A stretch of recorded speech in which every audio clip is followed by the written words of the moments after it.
Ladies and gentlemen, good day, and welcome to Avalon Technologies Ltd Q1FY27 earnings call hosted by DAM Capital Advisors.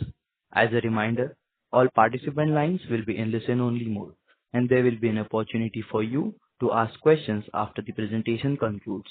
Should you need assistance during this conference call, please signal an operator by pressing star, then zero on your touchtone phone.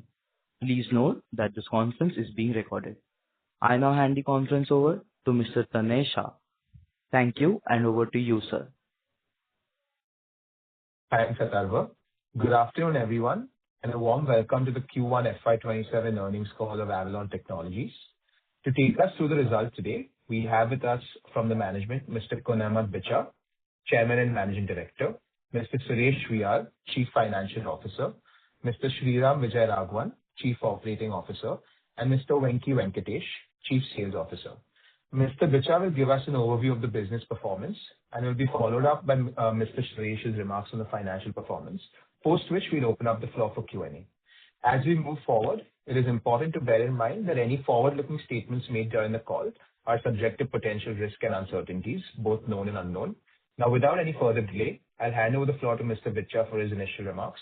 Thank you, and over to you, sir. Thank you, Tanay.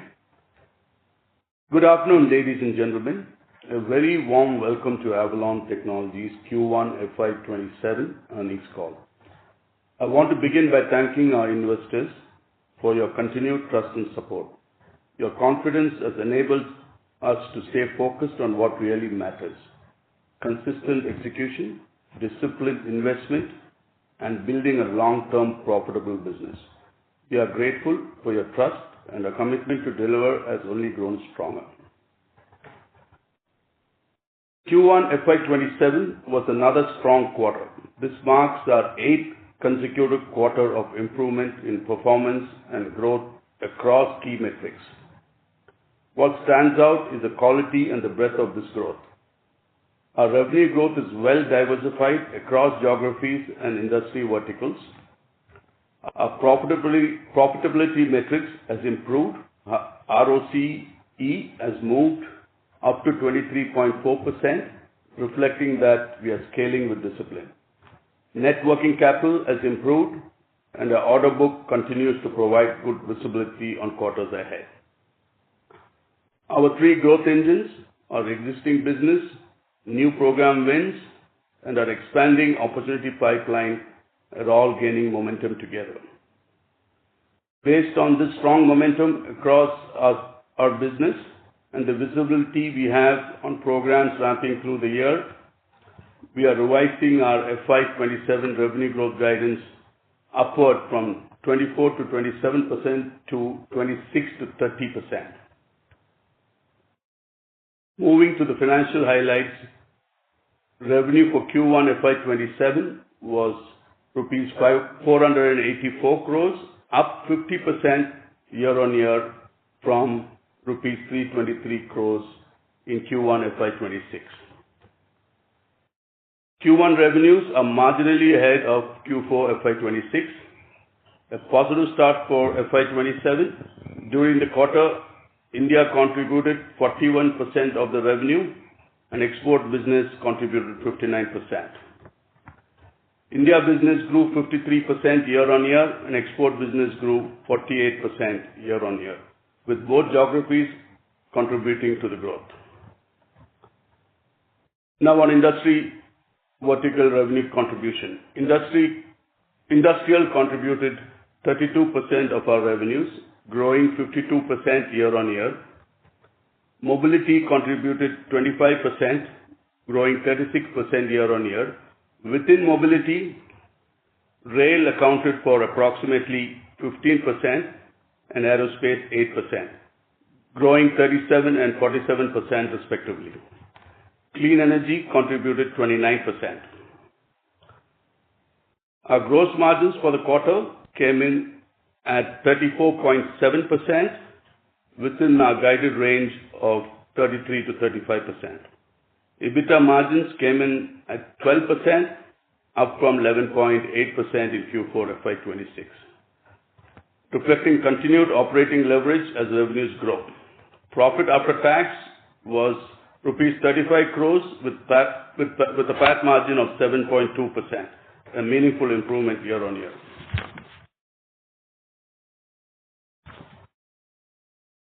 As of June 30, 2026, our order book grew 23.4% year-on-year to rupees 2,208 crores with an average execution period of 14 months. Long-term contracts with execution timelines ranging from 15 to 36 months stands at rupees 1,256 crores. Order book growth remains well diversified across industry verticals and geographies. Net working capital days improved to 117 days in June 2026 to 142 days in June 20 versus 142 days in June 2025, an improvement of 25 days year-on-year. Within this, inventory days improved from 104 days to 94 days. Receivable days reduced by 13 days and payable days improved by 2 days over the same period. Asset turns are at 9.9 times and return on capital employed stands at 23.4%. India manufacturing operations, which serve both domestic and global customers, accounted for 72% of our revenue in Q1FY27, delivering healthy profitability at an EBITDA margin of 16.7% and a PAT margin of 11.1%. US operations contributed the remaining 28%. Moving on to our US operations, losses in US manufacturing has continued to narrow, coming in at approximately 4 crores in Q1 FY27. Our US manufacturing plant has a clear and deliberate role. It is where new customers come in, validate our capabilities, and get comfortable with Avalon as a partner. Once that comfort is established, production progressively transitions to India manufacturing, where customers benefit from our cost structure, depth of capabilities, and scale. Our manufacturing presence in both geographies gives customers the flexibility to start in the US or come directly to India. And we are well positioned to support both.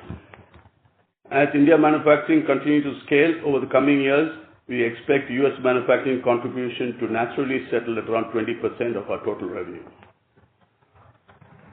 On revenue guidance, we have previously committed to double revenues from FY24 to FY27, a target of approximately rupees 1,734 crores. Our trailing 12-month revenue have already crossed that milestone, nearly a year ahead of our commitment. As highlighted earlier, reflecting on the strong Q1 performance, we are now focused on the next doubling from rupees 1,603 crores in FY26 to approximately 3,200 crores in FY29. The products we manufacture and the verticals we build are long-term in nature. Program life cycles run for years, sometimes decades. Our customer relationships deepen over time and our revenue compound accordingly. We encourage you to evaluate our progress over a multi-year period. That is how we manage this business, and that is the lens through which our strength, performance, and value will most meaningfully be perceived. Now moving to our key growth drivers. Our existing business continues to provide a strong and steady foundation with long product life cycles, mission-critical programs, and recurring revenues across rail, aerospace, industrial, clean energy, and communication. On new business wins, the programs we have been building for the last 2 or 3 years are now progressing well. Aerospace cabin subassemblies are moving towards volume. Production of locomotive engine subsystems is underway. The Kavach anti-collision system is on track for commercial production. On semiconductor equipment, we have increased our allocation with one of our world's leading wafer fabrication equipment suppliers, expanding from power box assemblies into other products, with production ramping over the next few quarters. In aerospace, we have secured incremental box build business with a leading aerospace company, further strengthening our engagement in the export market. On the opportunities pipeline, we continue to see a healthy expanding set of opportunities across geographies and verticals. Southeast Asia and Europe continue to add a new dimension to our geographical reach. All three growth engines are gaining momentum together.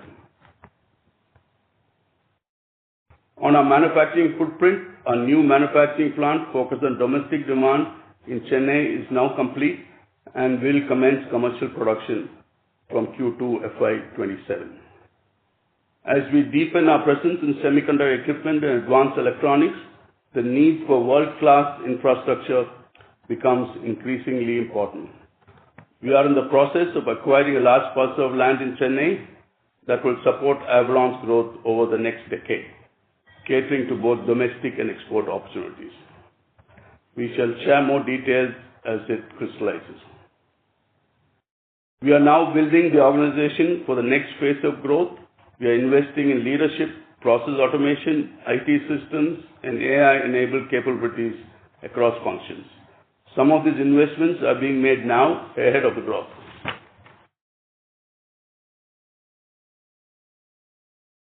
As I close, let me offer a broader perspective. Global supply chains are being realigned. Customers are looking for reliable manufacturing partners beyond traditional geographies. India is emerging as a credible and competitive destination. We are well placed in this environment.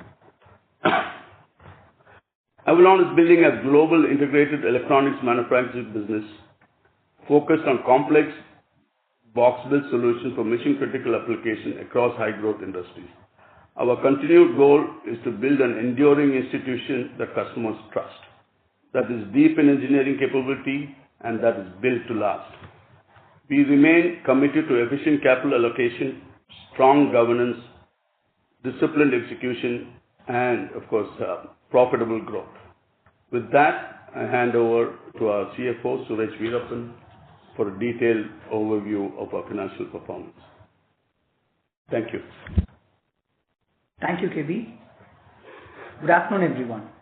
Let me take you through the financial performance in detail.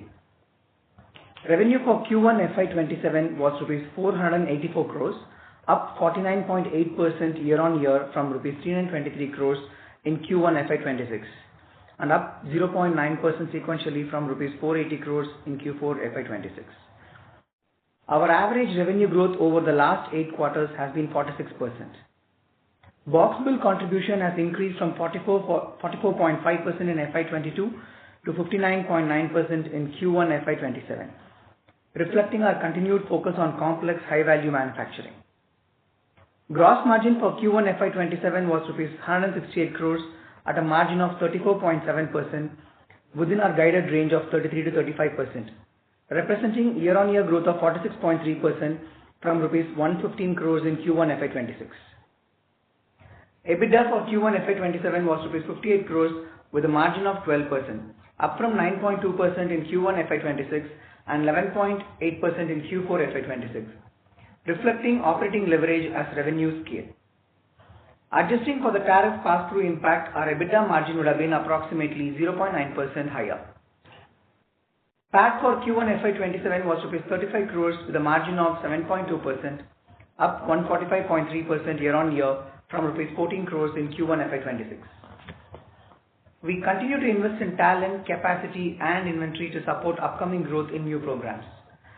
These initiatives strengthen our foundation for long-term growth and are expected to enhance operating efficiency as business volumes continue to scale. Moving on to the balance sheet, net working capital improved to 117 days in June 2026 from 142 days in June 2025, an improvement of 25 days year-on-year. Within this, inventory days improved from 104 days to 94 days.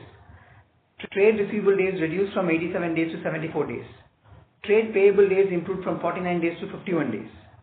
On a sequential basis, net working capital moved from 112 days in March 2026 to 117 days in June 2026. Cash flow from operations was positive at rupees 32 crores in Q1FY27, an improvement from rupees 16 crores in Q4FY26. As of June 30, 2026, total debt was INR 196 crores, with cash and investments of INR 171 crores, resulting in a net debt position of INR 24 crores. Net debt to equity ratio stands at 0.03, a comfortable position. Capex for Q1 FY27 was rupees 16 crores. Asset turns remain strong at 9.9 times. Return on capital employed improved to 23.4% from 10% approximately 2 years ago, a consistent and meaningful improvement. With improved business visibility, we have revised our FY27 revenue growth guidance upwards to 26 to 30% from the earlier guidance of 24 to 27%. To summarize, Q1 reflects continued progress across our key operating and financial metrics, demonstrating the strength of our execution. As we move forward, our focus remains on delivering sustainable profitable growth, improving operational efficiency, and strengthening long-term customer relationships. With that, I request the moderator to open the floor for questions. Thank you. Thank you very much. We will now begin with the question and answer session. Anyone who wishes to ask a question may press star and 1 on their touchtone telephone. If you wish to remove yourself from the question queue, you may press star and 2. Participants are requested to use handsets while asking a question. Ladies and gentlemen, we'll wait for a moment while the question queue assembles.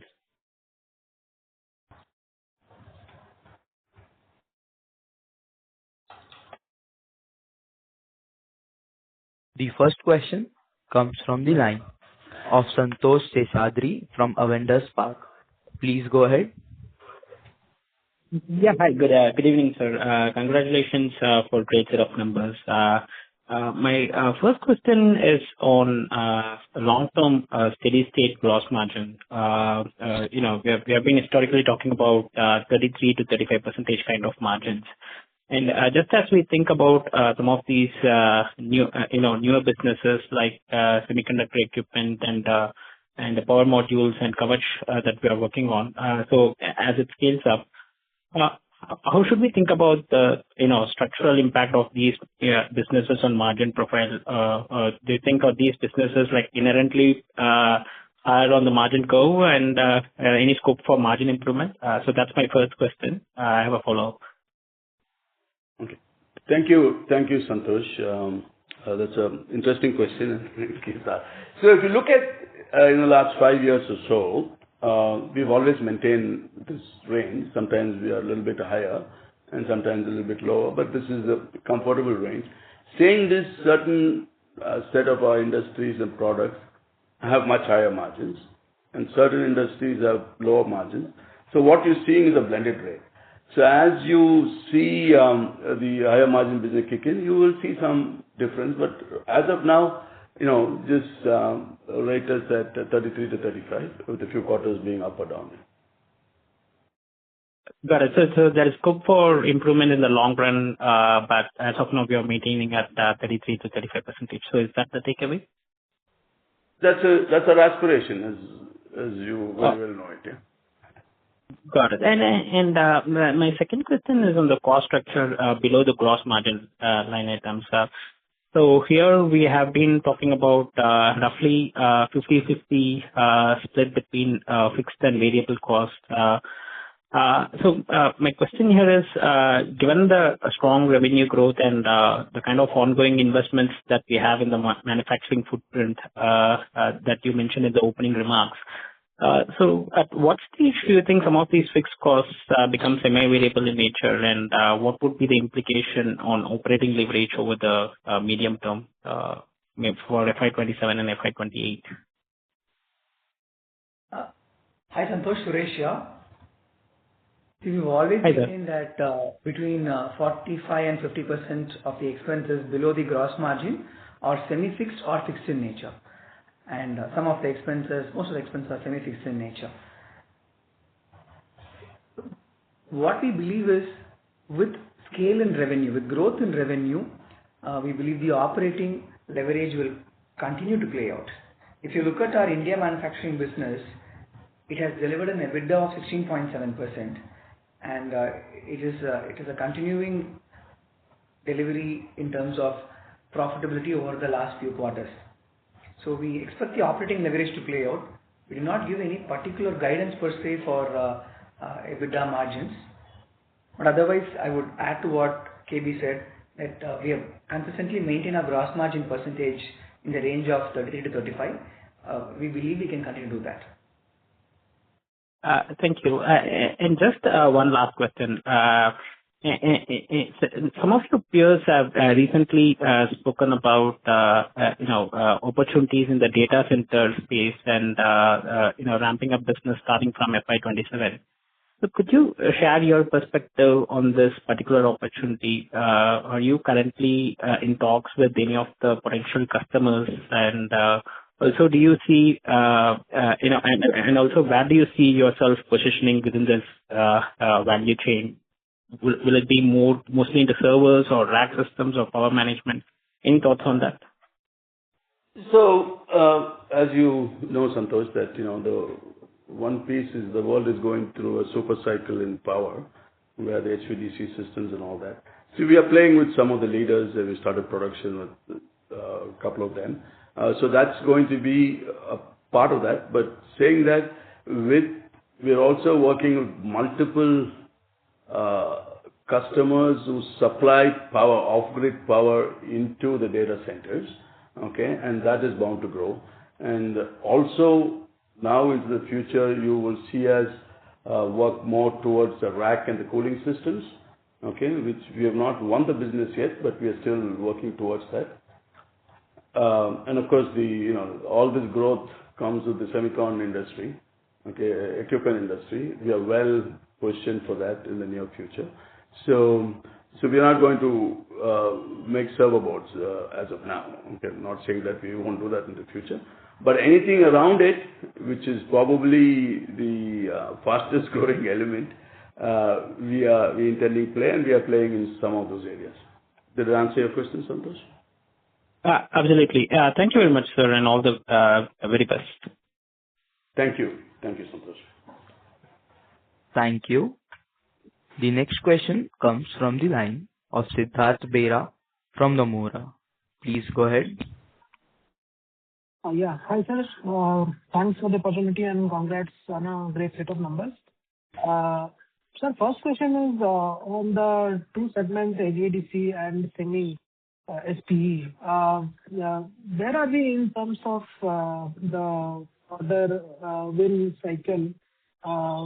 When should we expect that to come through for us this year? And second is on the clean energy side, we did have seen a very strong growth in this quarter on a YOY basis. So is there any new customer addition or it is more from higher share of business from the existing customers? If you can throw some more light there. Yeah, on the first piece, the full revenue is not started, but revenue has started for both the sectors, okay, for HVDC as well as semicon equipment. Revenue has started, but it will gradually grow. It is not, a switch on and off, and because we have multiple systems, multiple products. So it started, okay? It started this quarter, and we'll see the ramp in the following quarters. On your second part of your question, clean energy has been, fluctuating for us over the years, and this has been a great quarter for that. And we will continue to see the growth, but certain quarters you may see clean energy up. That's why we are diversified. Certain quarters you may see the mobility up. Certain quarters industrial. Industrial has always been up. Okay, so it's not that it's. It could be, since everything is growing and certain cut-ins and certain production happen at various time frames, so you will continue to see growth in all sectors. What we are happy is that every sector is growing, except for communication we had a dip.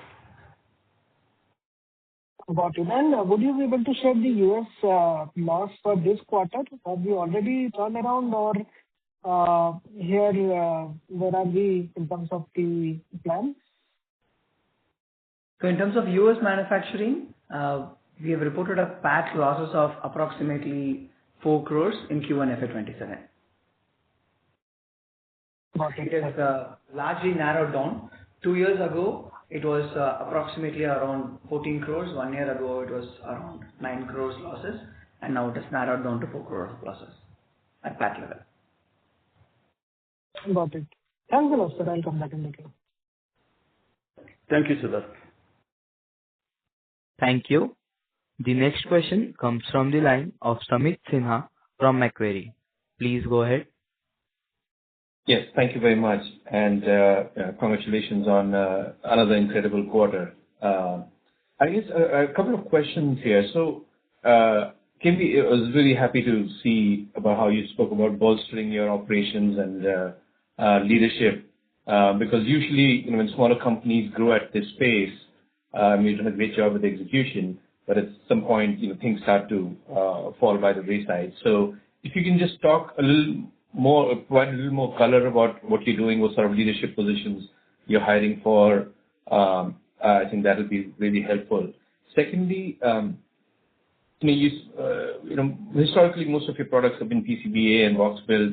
Do you think you have an opportunity to go into new product categories, or you'd rather just service with these products because demand obviously is there and you're executing on the pipeline? Or maybe you'll tell me that Kavach and aerospace and all have different new products. So I'd like to know more about the SKUs that you have. And the third question is, generally, your business, the second half of of the year, your business does better than the first half. So with 50% growth in Q1, how should we think about the second half? I know the guidance implies it's kind of 25% growth in the next 3 quarters, but if you can provide some clarity more around the second half versus first half dynamic. Thank you. Hi, Samit. Nice to talk to you again. If I miss out any part of your questions, just remind me once. The first part was leadership. See, as we grow each of our divisions and capabilities and verticals, we need leadership. These are growing from $20 to $100 million, however you want to look at it. So we have taken a dedicated or a very focused approach to get leadership. I believe the first level of leadership is there already with our CEO, CFO, CSO, and we're adding probably 5 or 6 new candidates at the VP level to either lead a BU or lead a capability. Okay, and that work has already started. So we're trying to plan for the next 3 years of growth at least, who are the right leaders. The same thing we did 3 years back when we started with the C-levels to get the company going in the right direction. And so we are, looking for the right candidates. We're not going to rush to it because that candidate is very important to us. Okay.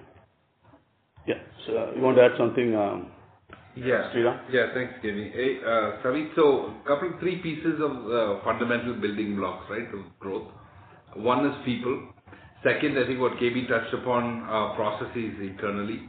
And third is automation, right? So the focus is to build the capability in all 3 areas, and that's work that's underway. I think KB's given you the highlights on the leadership. I just want to touch, make sure that it's across all 3 areas. And the second question, if you could remind me, Sumit. Yeah, it was more around products. So, historically you've done PCBA, box build. Okay, got it.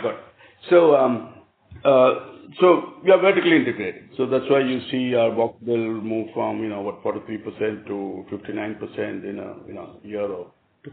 So we are building a lot more metal. We are building a lot more cables. We are building a lot more plastics. We are building a lot more magnetics to get into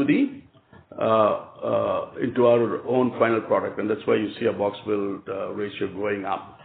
It's saying that there's 1 or 2 areas, actually one which we may announce, I don't want to preset that. We will enter into one area which is well within our capability. And that I think in the next 2 quarters we'll make that announcement. So there's one area we'll add because we see a lot of opportunity in that, and it'll add to our box build capabilities. Sumit. Just to add to that, we are getting into newer industrial verticals as well as newer geographies like Europe, Southeast Asia. So in terms of increasing our target market, the work is already underway, and we will start seeing the results of that in the coming quarters. Got it. And last question about guidance. Sumit, we are conservative. The problem we have, to be honest, is, when we get these into these large programs, for example, it may cut in February of next year. Okay. Or it could, customer may delay it to April. So we're trying to be conservative. So if it cuts it in February, everything is well and good. Okay. If it cuts it in April, it's the next year thing. But look at us from a 3-year lens, right? Like we said, our business is not quarter to quarter because our customers look at us over a multi-year period, and are we a good partner over the next 10 years, right? So, but just we're trying to kind of get that all together and try to give you a feel of the what we can be. But in a 3-year period, as we have done in the last time, we said we'll double instead of 3 years, within 2 years. But the aspiration is always to do it faster. So you need to look at us from that rather than, what's going to happen next quarter or the following quarter. Got it. Thank you very much. All the best. You're welcome, Samit. Thank you.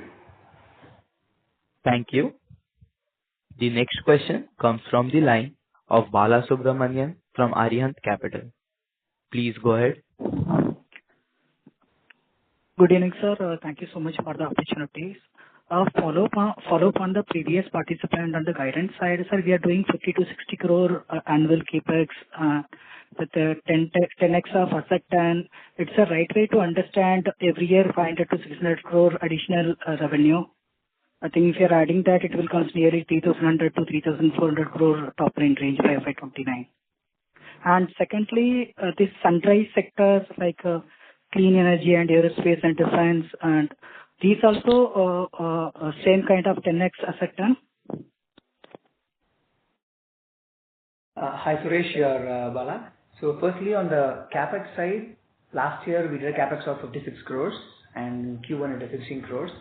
But like what KB highlighted in his opening remarks, we are looking at expanding our manufacturing footprint in Chennai. So whenever that happens, we will do it in a modular fashion, and that will involve incurring additional capex to an extent there. But having said that, we are focused on capital efficiency. If you look at our ROCEs, couple of years back, approximately 2.5 years back, it was around 10%. Today it is 23.4%. Our goal is to improve that even further. But every new plant that comes into the picture, it will take its own time frame for it to reach its optimum capacity in terms of utilization. So it will gradually get to that, but our focus is to improve our ROCE. And I'll add to this, as we go into this bigger box build solutions, space is a premium. So we are building up, land and buildings before we actually put machines, so that we are comfortable with that, and then we'll add the machines when required. Okay. Question answered, Mr. Subramanian? Yes, sir. And the qualitative perspective, it's been answered. And sir, my second question, I think we have in Q1 nearly 50% top line growth. Order book also increased nearly 23%. But if you look at our working capital days, it came down to 140 to 117. So generally, with growing order book and revenue, it leads to working capital strain. For example, building inventory for new programs. So I'm just trying to understand how we managed to improve the working capital days, and how do you look at in coming years? Thank you for that, Bala. So that was a consistent and continuous effort over the last 2-3 years on each bucket, inventory, receivables and payables. Inventory days, it actually improved to 94 days from 104 days. Same is the case with receivable and payable.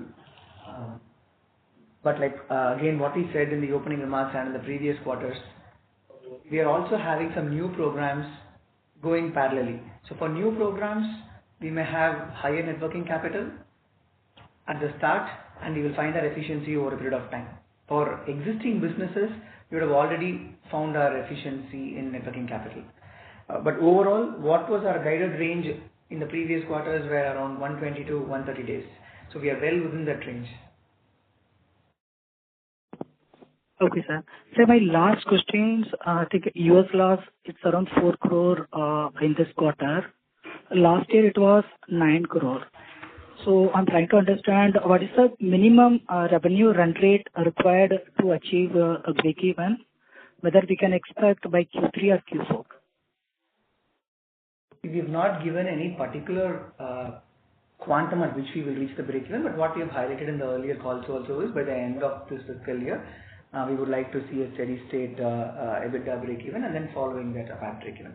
But what I would like to highlight here, Bala, is the important way to look at our US businesses, US manufacturing operations is that is our plan to reel in the customers, make the customers comfortable, and then as it ramps up, transition it to India manufacturing. So it is our beachhead from that perspective. Hope that answered the question, Bala. Okay, sir. Thank you. Thank you. Thank you. The next question comes from the line of Praveen Sahai from PL Capital. Please go ahead. Yeah, hi. Thank you for opportunity. My first question is related to the box build. As from the last 4 quarters, we are continuously seeing the increase in the contribution from the box build, and also you had highlighted the way forward also we will see this trend to continue. How you are seeing the gross margin profile with these box build contribution to increase the way forward? Yeah, see, we are always, our business model is, to get to the box build, right? We may start with the PCB, we may start with the metal, we may start with the cable.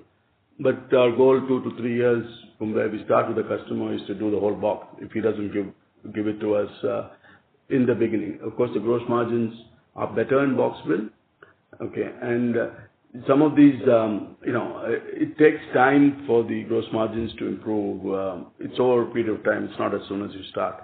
So when the program starts, the gross margin may be a little lower. Okay, but over a period of time, it does increase as we processes and our quantum buys help. The other piece is, with the tariffs, we're still maintaining the gross margins. Okay. It does have an effect, though not a big effect, it does has an effect. So in spite of that, we have maintained the gross margins. So if you'll maintain this, the contribution of 60%, we may see the improvement in the gross margin. Is it fair understanding? The way to understand it is, if you ask, do we anticipate our box build percentage to go up? The answer is yes, because that is one of our strength points, building complex boxes. But on one side, we will have new programs which will start maybe at a lower percentage, and on the other side, we will have existing business which may be at a higher percentage. What you see as a 33 to 35% is a blended mix of both of that. So I think it is best to assume and estimate a gross margin percentage of 33 to 35% to continue. Right. Next question is related to the order book. Out of your 2,200 crore, can you give some indication that's how has been mix of segments? So it's broadly based on the segments and the growth or the percentages we have kind of declared. It's across verticals. Some certain quarters, some may be higher than the others, and we always aspire to be around 25%. But the industrial right now is around 32%. Our total order book, if you look at it, we only look at a 3-year window. We have orders from 3 to 15 years. We don't count that. That itself is 3,465 crores. And in the short term, which is the order book for the next 12 months or so, it's 2,208 crores. So we're very comfortable on what we need to do in the near term. And we have long-term contracts which we don't count in this. Right. Lastly, one clarification. In the international business, which now the US is 60% of your business, is that majority is from the clean and the mobility businesses? No, it's across. It's in, see, a lot of the clean is done in the US, but the rest of it is done in India. So a lot of it is industrial. We don't have rail in the US. Aero, industrial, communications, as well as clean, a big chunk is there because of the subsidies in the US. But again, the sub parts of these US build is done in India. Okay, so it's a mix. Even in US, we have a well-balanced and diversified growth across verticals. Okay, got it. Thank you, sir. All the best. Thank you. Thank you, Praveen. Thank you. The next question comes from the line of Vipraw Srivastava from Phillip Capital. Please go ahead. Hi, sir. Good evening. Great set of results. Just two quick questions. Firstly, on the order book side. So, for last 3 quarters, your order book has been hovering around 2,000 crores. This quarter also it's around 2,200.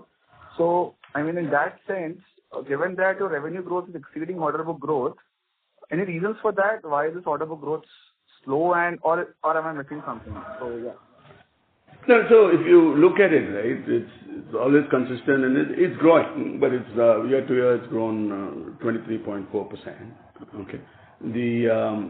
So we are very well covered for the next 12 months to 36 months. Okay. In the sense of what we want to achieve, if you look at it, we are saying we're going to do 3,200 crores in 3 years. More or less that order book is covered, right? If you look at it with 2,208 crores in 12 months and 1,256 crores in 12 months to 14 months to 36 months. And again, we have 5-year contracts, we have 10-year contracts. It's easy to add them, but it's not the right message to give that, these orders are there for years, right? So we like to keep it in this range, which is 14 months to 36 months, so that you get a realistic perspective rather than a hype perspective of I got orders worth so much. Because some of these, if you multiply this into 10 years, what you do in 1 year, it's a huge number. We don't want to put that out. Another important perspective to have on this is some of the new programs may be on pilot stage, and so whenever they move from pilot stage to ramp up production, the larger sum of orders will come and fall there. But for us, the benefit and advantage what we see in our business is the annuity sale of orders what we receive, the long-term nature of the life cycle of the products as well as the customer relationship with us. Hope that answers the question, Vipraw. Sure, sir. So just a quick follow-up on this. Given that again, please correct me if I'm wrong. Given that your current order book is around 2,200 crores and your average execution period is 14 months, so that is very close to what the guidance you have given. So is this understanding correct? We already finished 1 quarter, right? So you need to... Yeah. See, the way to look at it is our order book is executable over an average period of 14 months. So for some customers it may be 3 months, some customers it may be 6 months, some customers it may be 3 months. So it's not a straightforward straight line number over there, but you can have the fair assumption over there. Fair enough, sir. Last question from my end on the clean energy side. So obviously that has seen a very rapid growth in Q1. So you mean going forward for FY27 and 28, obviously since the IRA incentives for solar projects in US ends on December 31, 27. So, I mean, you expect such growth to continue for next couple of years, or you plan to offset that by onboarding new clients, new projects Any thoughts on that? So, Sriram here. Just a quick point here. The subsidies and the support continues until 2032 because this is storage solution. So these have a longer subsidy support in the US at this point. Suresh, for the next one. So Viprav, like we have discussed in the last 4-5 quarters, we are not in the solar panel business. We are in the energy storage solutions business. That is number one. And number two, if you look at the growth across verticals, industrials has grown by 52%, aero has grown by 47%, rail has grown by 37%, medical has grown by 15%. So the growth is across verticals. It's just that in some quarters, one vertical may have a lumpy growth and it goes on like that. But for us, the comfort from where we derive is the long-term annuity style of business. So that's where it's the kind of business what we are targeting. Sure, sir. Just a quick follow-up on what Sriram sir said. So you rightly mentioned that battery energy storage incentive is till 2032. But as far as I know, again, please correct me if I'm wrong, majority of battery installations in US happens along with solar. It's not in isolation. That's what the data says. So even if the incentives continue to 2032, if a panel is not being installed, what are your comments on the future of the battery energy storage industry? We're happy to answer this offline. Yeah? There's a method to this situation. We're happy to take this offline and answer you. It's quite complicated. For us, over the last 2 years, even this vertical has grown along with all the other verticals. Sure, sir. Thank you. No worries. Thank you. Thank you, Viprav. Thank you. The next question comes from the line of Bhavik Mehta from JP Morgan. Please go ahead. Hi, thank you. Just one question again, going back to the guidance. Obviously, after a very strong 1Q, one would have assumed that the guidance would have been upgraded to at least more than 30%. But given the range is more 26 to 30% right now, just trying to understand what are the various scenarios you are baking into the guide. Is this new guide like the worst possible outcome? Even if everything goes wrong, you could still deliver on this guidance, and hence this is like the worst case to assume, and there could be some upside to it if the other projects what you are hoping to convert, comes through. So Bhavik, this is Kunal. The way we look at this, I know everybody loves quarter to quarter, but as a business, when we plan on a 3-year horizon. And that's what we try to deliver. Okay, some quarters may be huge, some quarters will be lower. But saying that we are conservative, to answer your question, we are conservative. We don't want, because some of the reasons of when these new projects will kick in into volume, right? Like I explained before, it could be, in February of this year, or it could be in April of next year. It's 2 months. It doesn't matter to the customer, but it does matter to us. So we do have some conservatism in this, and that's what we're comfortable, to be honest, rather than go out with flying numbers and chase that. And we have demonstrated that in the last 7-8 quarters. To add to that, Bhavik, Suresh here, to add to that, the kind of new programs, what we have gotten, whether it is semiconductor equipment, or in the industrial sector, or in the power vertical, or in terms of new geographies, getting into Southeast Asia or into Europe, that is an exciting phase for us because it may not be fully reflected in the P&L today, but it is there either as a pipeline or a proto, or waiting to get into a commercial ramped up perspective. So Bhavik, just to kind of echo on what Suresh said, I think we have never been this excited on the possibilities. It may not show in the P&L, okay? The type of products which are coming in and the type of geographies it's coming in. At least, in 25 years of doing this, I've not seen that. Okay, so we are very, on the long term, we are very, very, midterm and long term, we are very, very positive. Okay, got it. That's helpful. Thank you. Thank you, Bhavik. Thank you. The next question comes from the line of Archit Shah from 361 Capital. Please go ahead. Thank you for the opportunity, and sir, congratulations for the good set of results. Sir, just one question that the growth that we are seeing, the 40% growth and the guidance that we are giving. So, is a fundamental question that, is there any split or is it a, there a pricing growth because of the components price that has gone, has increased so much, and like tomorrow if they correct or let's say if they remain stable, will our growth remain the same? Will we still be able to beat the guidance that we are doing right now? Hi, Suresh. Our last 8 quarters average revenue growth is 46%, and over the quarters, across verticals, across geographies, this growth has been reached. And even now, if you look at this quarter, it is well diversified in both the US market as well as export market as well as India market. So if your question is if there is any one-off growth in this, the answer is no. The answer has been the same over the last past quarters also. Just to get that, there is Pranama there. We don't have exposure to memory as much. Okay, very limited because we are not in the consumer space or we're not in the server space. Okay, so like if let's say if, other components like if you have copper and PVC and everything, so if tomorrow if those prices continue to rise or increase, will it show higher growth in the numbers and versus if they stay stable or maybe decline a bit? Is like just that I wanted to understand. Yeah, actually, Sriram here. So, all of these components you talk about form a part of the, bill of materials, right? So, you'll have metals, you'll have cables, you'll have PCBA, you'll have a lot of other things.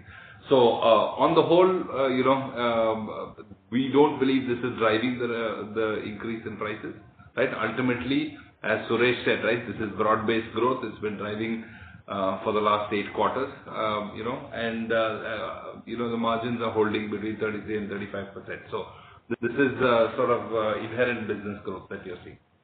Yeah. Oh, okay. That's what I was looking for. Thank you so much, sir. Thank you very much. Thank you, Archit. Thank you, Archit. Thank you. We have the next question from the line of Tanay Shah from DAM Capital Advisors. Please go ahead.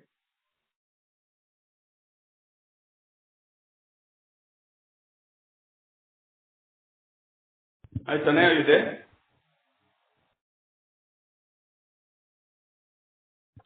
Hello, Mr. Tanay, can you hear me? Should we go to the next question? Then okay, so we'll move to the next question.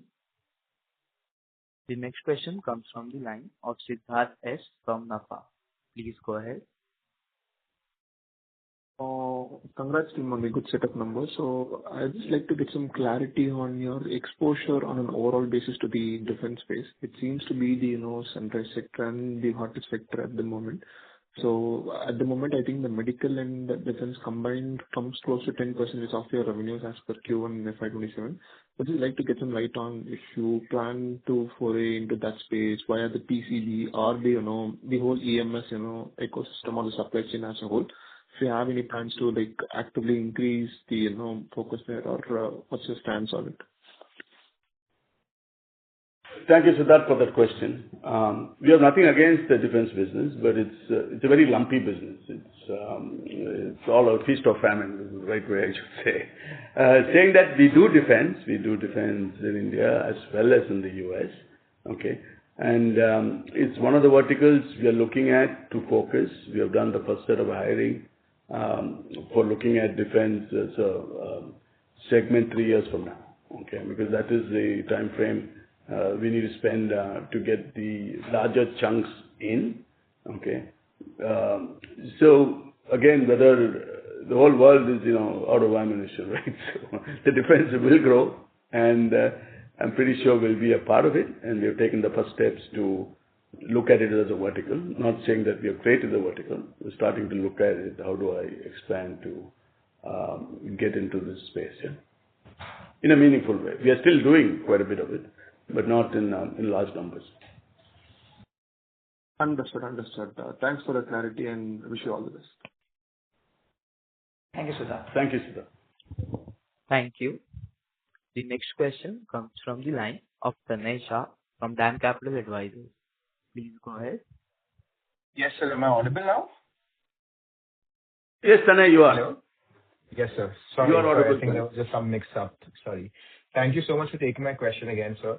So I have two questions, right? I mean, if we look at it over the last few quarters, we've steadily increased our U.S. manufacturing, right? I mean, almost from 18 to 20% to now almost 28%.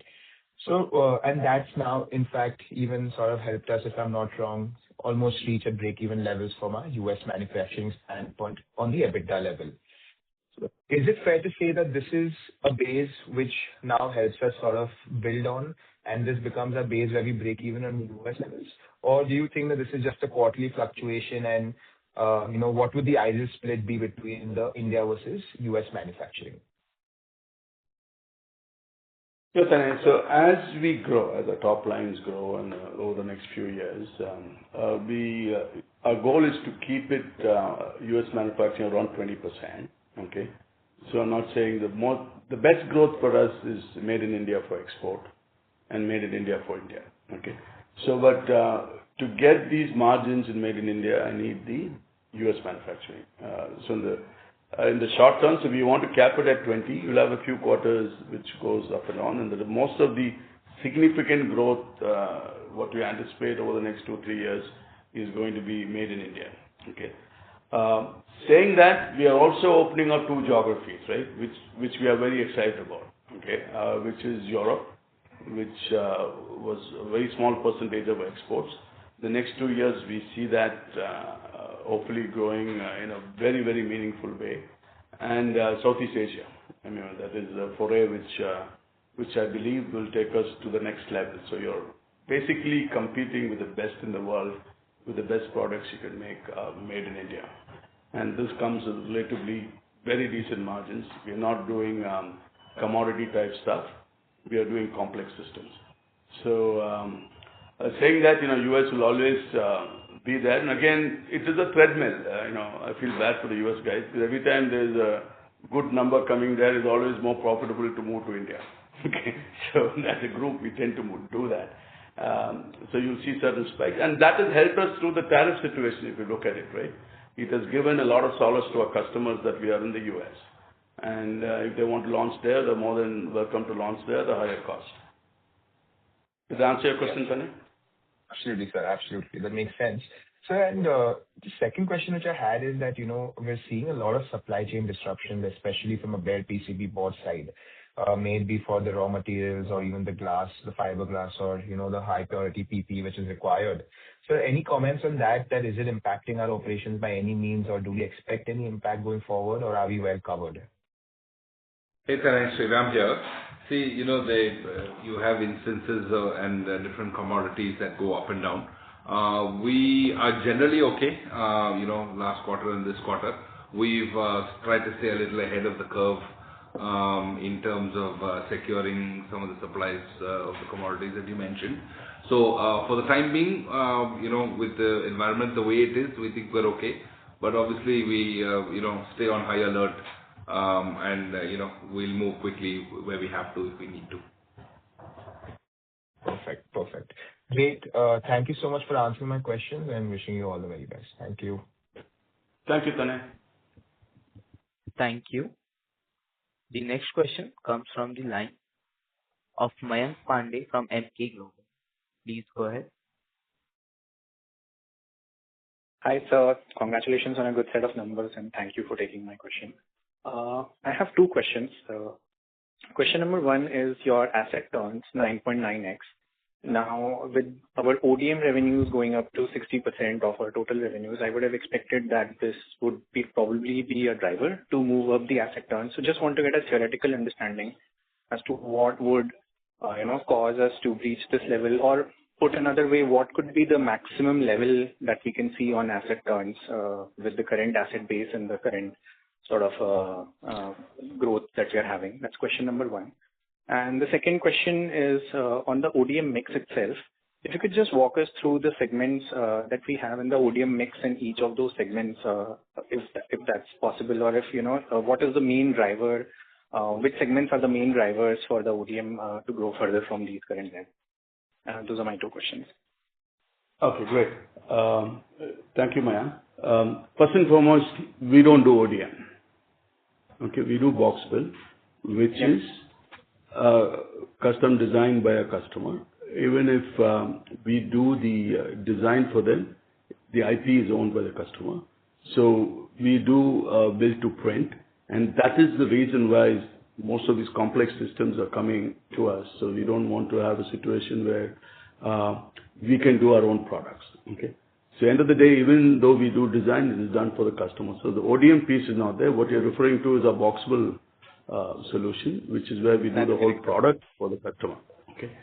So so we have always strived with our vertical integration to get this number as high as possible, and we've been successful so far, and we continue to strive, and I think that portion of our business will grow. Because we may start with one commodity and then we try to, in 2 to 3 years, get the whole box filled as PCBA, cable, plastic, all in a box, yeah. So that's always been our aspiration as well as our goal. Did I miss anything? So just want to understand it from a different lens. Is it like, can this go up to, let's say, 10x, 12x, 15x? How should I, or like, what would be the incremental capex required in that sense further? As you know, we are, probably, even if you look at a global market, probably the best in asset turns. What we always commit to is 8 to 10 times. Sometimes it goes up and down when you do an investment in a building. So that 8 to 10 times is what you should look at, and we want to stay in that range because we have to make investments also, right?